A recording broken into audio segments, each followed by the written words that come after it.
Chaque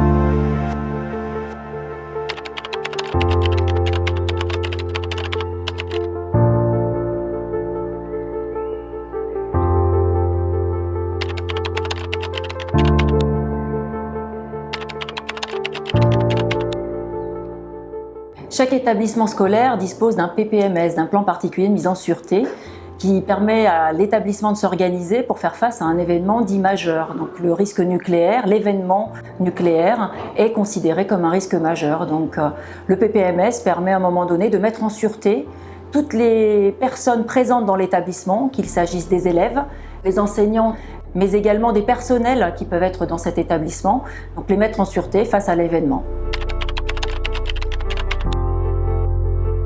Chaque enseignant peut accéder à un dispositif de formation présenté dans les plans académiques de formation ou les plans départementaux de formation proposés par l'Éducation nationale. Il existe peu de formations spécifiques au risque nucléaire.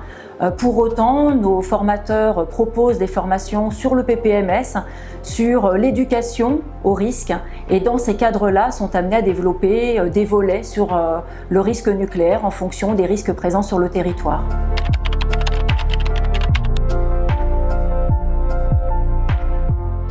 Les conclusions sont de différents types. Les établissements scolaires sont plutôt bien préparés à gérer un événement majeur, donc ils sont plutôt bien au fait de leur PPMS. En revanche, les scénarios nucléaires sont très peu utilisés, si bien que dans les établissements scolaires, ce risque spécifique est mal pris en compte.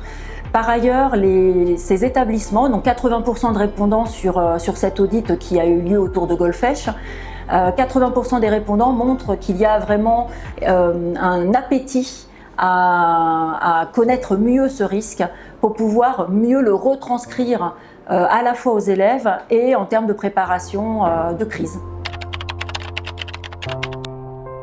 Alors pour optimiser cette formation, il serait nécessaire en fait qu'il y ait plus d'interlocuteurs de proximité pour ces enseignants, donc à la fois du point de vue de la formation, mais également pour les accompagner dans la mise en sûreté dans les établissements scolaires. Ces maillons de proximité existent dans les académies, ils s'appellent les coordonnateurs académiques risque majeur. Vous avez aussi des correspondants départementaux risque majeur, mais ce maillage fin n'existe malheureusement pas partout. Donc vous avez quelques académies qui sont un petit peu en pointe là-dessus, comme l'Académie de Versailles, l'Académie de Clermont-Ferrand, mais vous voyez, si à Versailles il y a du risque nucléaire, à Clermont-Ferrand il y en a moins. Donc c'est un petit peu dommage qu'il n'y ait pas ce maillage de proximité généralisé sur tout le territoire. Nous leur recommanderions, donc au titre de l'IFO-RME, l'Institut français des formateurs risques majeurs, de suivre des formations sur les risques pour être un petit peu plus performants en fait, sur ce risque. D'intégrer dans leur PPMS le volet, donc ça c'est au titre de l'établissement scolaire, la responsabilité incombe au chef d'établissement, au directeur d'école, mais intégrer dans les PPMS le volet nucléaire, mais également travailler en cohérence avec d'autres acteurs, par exemple lorsqu'il y a un exercice PPI, donc dit PPI, plan particulier d'intervention autour des centrales, que véritablement tous les établissements scolaires puissent tester à cette occasion leur plan particulier de mise en sûreté. Quand il y a le déclenchement du plan communal de sauvegarde, qui lui est en responsabilité du maire, que là encore les établissements scolaires puissent véritablement déclencher leur PPMS et tester leur PPMS avec un scénario nucléaire. Ça c'est une première recommandation. Il en existe d'autres, notamment sur le volet pédagogique, puisque les enseignants travaillent sur les enseignements.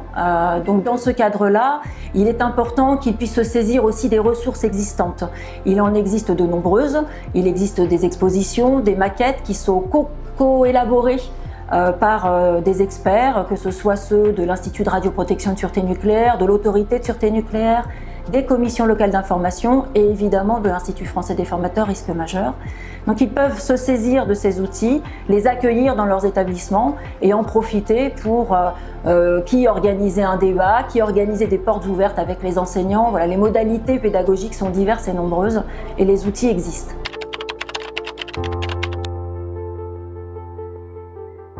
Le PPMS est fait pour gérer la crise à l'intérieur de l'établissement scolaire, en attendant l'arrivée de secours. C'est le principe même du PPMS.